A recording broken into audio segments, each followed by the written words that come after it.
আমি হরিপদ দাস।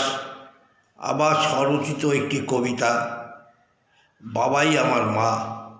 আমি হরিপদ দাস পাঠ করছি।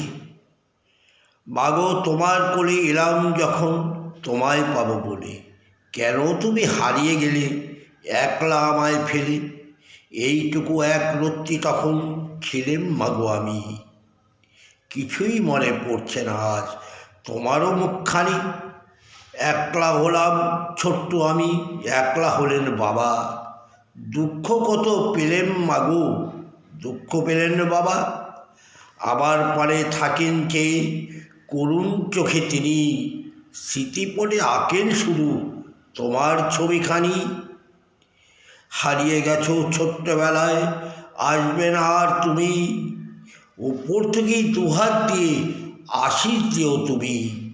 তোমার অভাব অনেকখানি পূরণ করেন বাবা। প্রতিক্ষণে জাগছে মনে বাবাই আমার মা। হাঁটি হাঁটি পাপা করে সেখান তিনি হাঁটা। মায়ের অভাব কখনো তো বুঝতে দেয়নি বাবা। তোমার ফাঁকা আসনটাতে ঠাঁই পেয়েছেন বাবা। নমস্কার।